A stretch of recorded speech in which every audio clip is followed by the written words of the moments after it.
Bainama yaquluna hadha ar-rajul min ghairi ta'dhimin li'anna muradahuma al-fitnah litamayyiz az-zadim fil iman min ghairi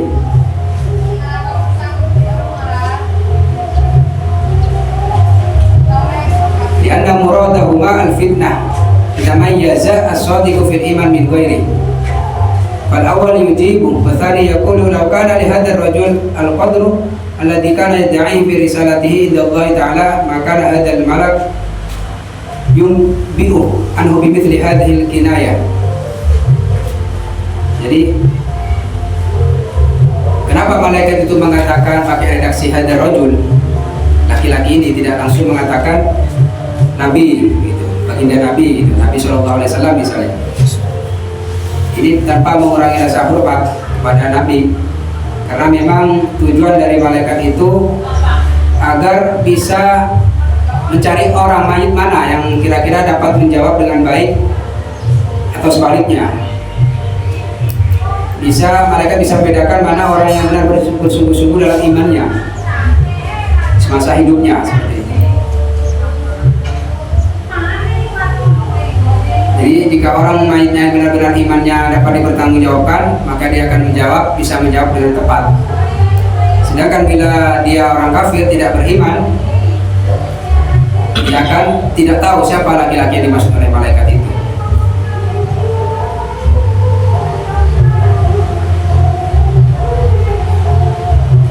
Dia berkata la adri, kata orang kafir, aku tidak tahu. Waliyadu billah ta'ala wa yashki shiqa al-abad.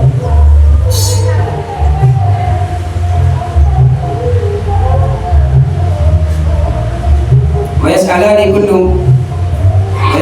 kulla maitin balagathu ala sahih. Wa yas'alani al-mayit walau tamazzaqat aqda'uhu aw akalathu siba'u aw dhuriya fi rih. Jadi kedua malaikat Munkar Nakir ini akan bertanya kepada semua mayit, semua orang yang telah meninggal. Walaupun misalnya organ tubuhnya ini hancur, berkeping-keping, hancur, atau dimakan hewan buas, atau bertaburan di langit misalnya, kena ledakan bom misalnya, ini tetap akan ditanyakan oleh kedua malaikat. Itu qudratullah ta'ala shalihatun li'adatir ruh fi a'dha'i. Karena Allah Maha Kuasa untuk mengembalikan ruh kepada jiwanya, kepada jasadnya. Walau kanat mutafarriqatan, walaupun jasad tersebut a'dha'nya itu berkeping-keping. Ini menunjukkan bahwasanya Allah Maha Qudra, Maha Kuasa. Iklam hadanallah anna ahwalal mas'ulina mukhtalifatun. Faminhum mas'alanihi tashdidan wa minhum mas'alahu ahaduhuma takhfifan. Jadi kondisi orang yang ditanyakan oleh malaikat ini beda-beda ya. Ada yang mampu menjawab ada yang ditanyakan dengan keras oleh malaikat. Ada pula yang ditanyai oleh malaikat itu dengan lembut. Tergantung amal baiknya.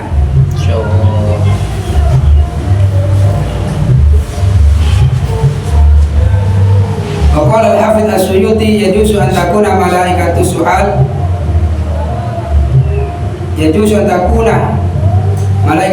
jama'atan katsirah wa yusamma ba'dhum munkaran wa ba'dhum nakiran.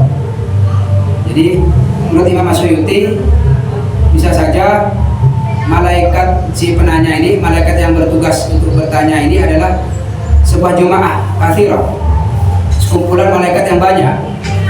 Sebagian mereka dinamakan malaikat mungkar dan sebagian lagi dinamakan malaikat nakir.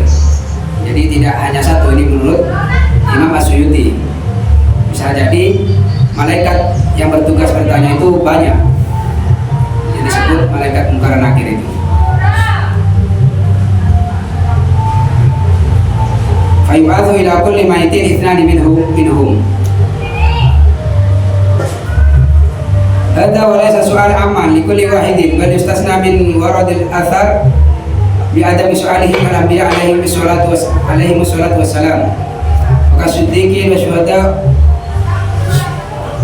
wal murabitin wal mulazimin li qira'ati tabarak wal mulk kulla lailatin min haythu wusulil khabar ilaihim sawa'un qaraha syahsu inda naumihi aw qablahu wa man qara'a fi maradi mautihi surat al-ikhlas.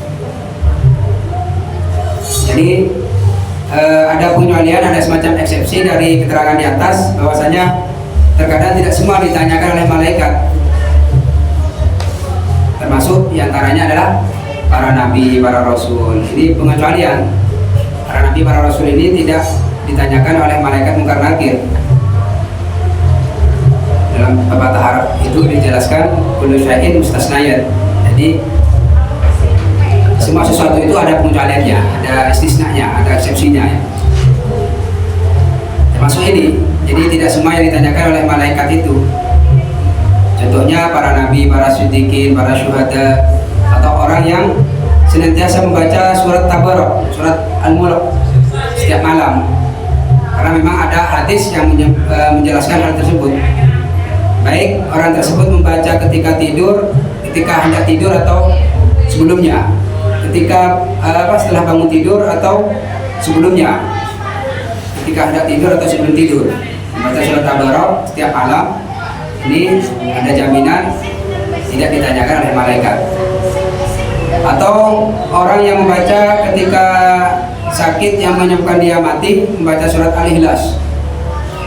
Ini khasiatnya membaca surat Al-Ikhlas ketika sakit yang menyebabkan dia mati, tidak akan ditanyakan oleh malaikat mungkar nakir.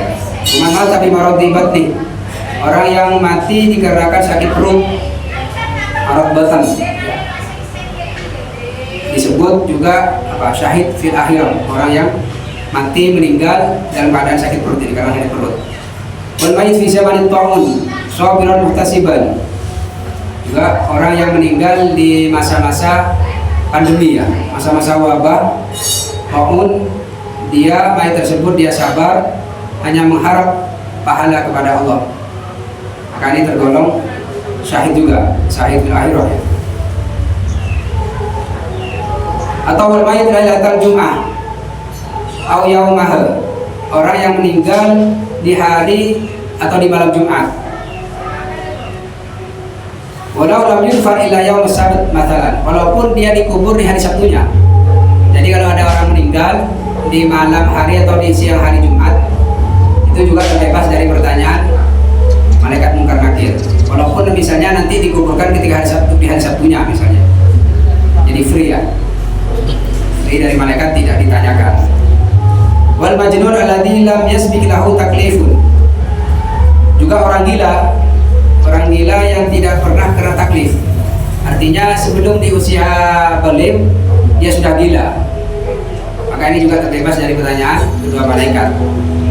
Kecuali bedaannya kalau dia gilanya itu setelah berusia baligh, misalnya ketika umur 20 tahun dia gila, maka masih ada pertanyaan malaikat mungkar nakir bertanggungjawabkan amal baik dan buruknya. Wa hikmatu su'al idharullah subhanahu wa ta'ala ma katabahu al-ibad fi dunya min imanin aw kufrin aw ta'atin aw ma'siyah fayubahi Allah ta'ala bil mu'minin al-malaikah. Jadi kenapa hikmah dari pertanyaan malaikat itu? Allah ingin menampakkan apa yang disimpan nanti oleh seorang hamba, oleh manusia itu di dunia, baik berupa iman atau kekufuran, atau ketaatan atau maksiat. Jadi kenapa masih dipertanyakan nanti di alam kubur? Karena kelak akan menjadi saksi, menjadi bukti semasa hidup kita, apakah kita ini beriman atau kufur atau taat atau maksiat. Kalau Allah akan menampakkan bukti-bukti tersebut.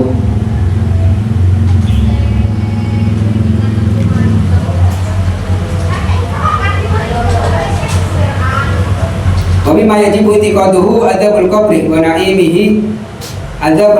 na'imuhu.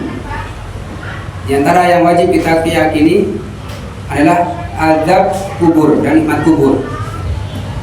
Adanya siksa kubur dan sebaliknya, dan nikmat-nikmat kubur. Amma adzabuhu fali haditsin adzabul qabri haqqun. Jadi dasar dari siksa kubur itu adalah hadis yang berbunyi adzabul qabri haqqun, bahwasanya siksa kubur adalah hak nyata. Diriwayatkan oleh Imam Rawahu Syaikhan, Imam Bukhari Muslim.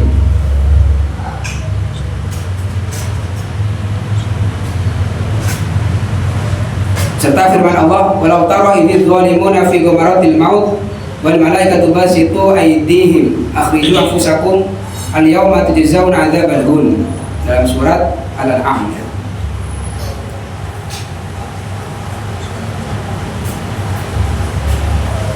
Wa akhraja Ibnu Abi Syaibah wa Ibnu Majah an Abi Sa'id Al-Khudri qala sami'tu Rasulullah sallallahu alaihi wasallam yaqul yusanidullahu al-kafir fi qabrihi tis'atan wa tis'ina tindinan tanhashuhu wa taldabuhu hatta taqum as-sa'ah.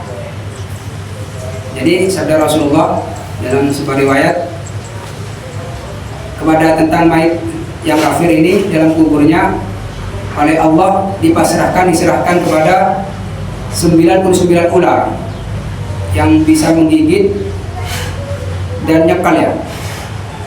Ular tersebut digigit ular sampai hari kiamat. Walau anna tinninan minha nafahu fil al-ardi ma'abadat khadra.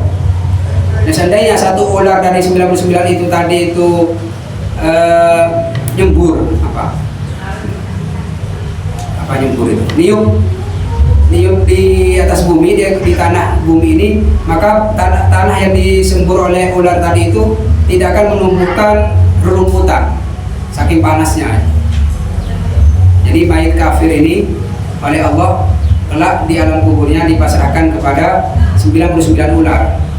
Satu ular saja seandainya itu meluapkan semburannya itu ke sebuah tanah misalnya, maka tanah tersebut tidak akan menumbuhi rumputan saking panasnya itu. Tandus. Ya. Jadi tandus akhirnya tanah tersebut. Adzabul qabri lirruhi wal badani.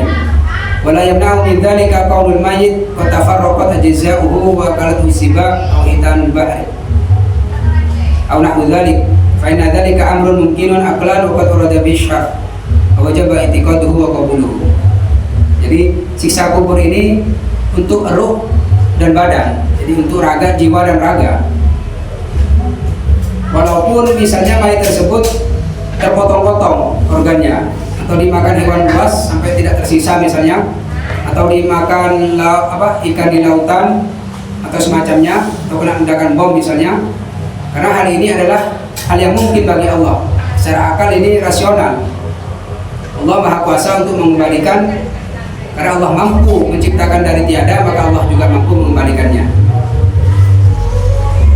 Innallaha yaf'alu ma yasha' wa huwa 'ala kulli syai'in qadir. Tsumal adzab ismani. Siksa kubur ini ada dua macam. Daimun wa huwa adzabul kuffar wal munafiqin wa ba'dul usat. Wa munqati'un wa huwa adzabu man khaffat jaraimuhu bil usat fa innahum yu'adzibuna bihasabiha. Tsumma yarfa'uhum bidu'ain aw qira'ati Qur'anin aw sadaqatin aw ghairi dzalik. Wa man la yas'alu fi qabrihi la yu'adzabu fihi aidan. Jadi siksa kubur ini ada dua macam. Yang pertama ada yang bersifat permanen selamanya. Yang kedua bersifat tempor ya, sementara ya. Yang permanen ini ada siksa kubur kepada orang-orang kafir, kepada orang-orang munafik, dan sebagian orang yang ahli maksiat. Jadi ini adab yang permanen, naudzubillah. Sedangkan adab yang kedua, yang temporal, yang sementara sifatnya ini adab yang dosanya ringan, tidak sampai kufur, atau bukan orang munafik, orang-orang yang dosanya itu ringan, enteng. Mereka disiksa sesuai kadar dosanya, kemudian diangkat oleh Allah, dipindah ke tempat lain, misalnya dengan sebab kiriman doa dari keluarganya, atau kiriman doa, bacaan Al-Quran atau sedekah dan lain-lain sebagainya. Itu sangat bermanfaat. Jadi kita mengirim hadiah kepada ahli kubur, kepada mayit itu baik berupa doa atau bacaan Quran atau sedekah, itu bermanfaat kepada si mayit. Sedangkan orang waman la yus'al fi qabrihi la yu'adzab fihi aidan. Sedangkan kalau misalnya orang si mayit tadi itu tergolong orang yang tidak ditanyakan di alam kuburnya, maka dia terbebas dari siksaan. Allah berjalan minhum ya. Semoga kita tergolong orang yang tidak ditanyakan oleh malaikat langsung gitu ya. Amin, amin. Tambihun.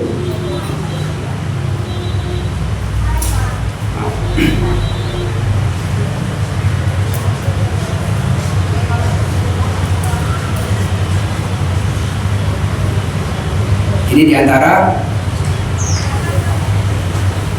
siksa kubur ya. Sedangkan sekarang nikmat kubur. Wa amma naimul qabri falima warada fihi minan nusus allati balagat mablagat tawatir allati balagat mablagat tawatur wa huwa lirruhi wal badri aidan ba'da i'adatiha fihi wa la tasubi maut ti hadhihi al ummah wala bil mukallafin.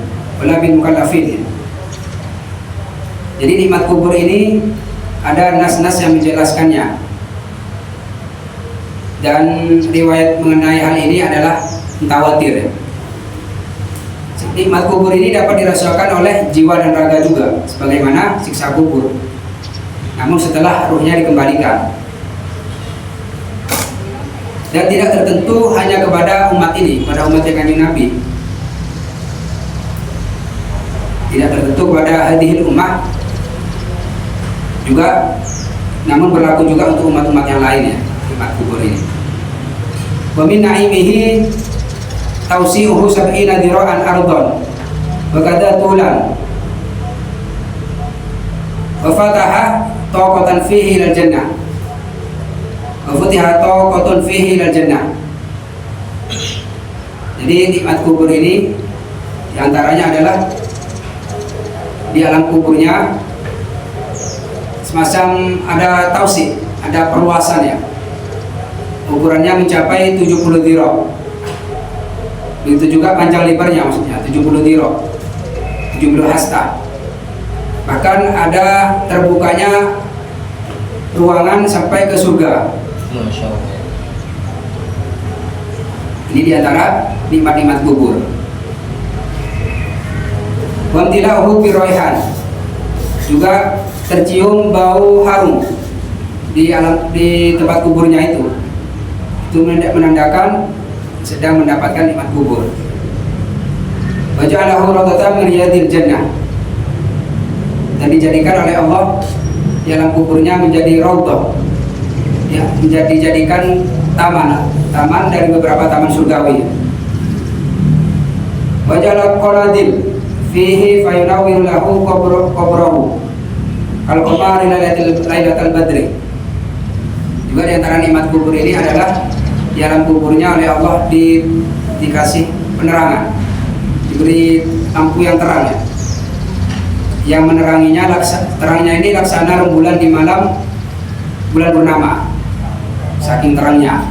Jadi kuburannya itu jika mendapatkan nikmat kubur, maka di tempat kuburnya akan terang benderang sebagaimana ketika malam bulan purnama. Allah Ta'ala ila Sayyidina Musa ala nabiyina wa alaihi afdhalus salati wassalam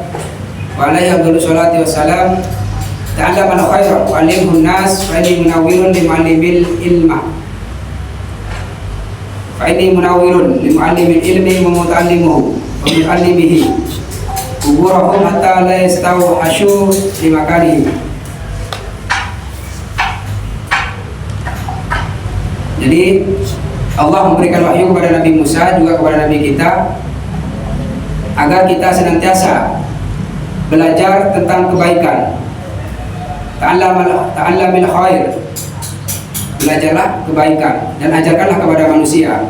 Karena firman Allah, nanti aku akan menerangi limu'allimil ilm, kepada orang-orang yang mengajarkan ilmu atau muta'allimnya, orang yang belajar ilmu. Allah akan menerangi para mu'allim dan muta'allim ilmu itu kuburannya. Jadi kelak kuburannya oleh Allah akan diterangi. Amin. Amin. Hatta la yastauhishu limakanihim. Jadi saking terangnya mereka akan menemukan keluasan di tempatnya. Allahumma jalla minhum ya. Mudah-mudahan kita termasuk golongan mu'allimul ilm. Amin. Mengajar ilmu atau orang yang belajar ilmu. Ini diantara faedah para penuntut ilmu dan pengajar ilmu. Wa Umar radhiyallahu an qala man nawwara masajidallah nawwarallahu lahu fi qabri. Dawuhnya Sayyidina Umar, orang yang menerangi masjidnya Allah, maka kelak di alam kuburnya oleh Allah akan diterangi juga. Jadi orang yang misalnya memberikan penerangan, memberikan lampu misalnya untuk menyumbang lampu untuk masjid, kelak oleh Allah akan alam kuburnya diterangi juga. Tapi jangan jadi alasan nanti pas ada nyumbang semen ya, beton. Karena hadis ini misalnya, gara-gara hadis ini, jangan. Karena semua amalan kita itu ada porsinya masing-masing. Semuanya sudah proporsional, ada bagiannya masing-masing, ada pahalanya masing-masing.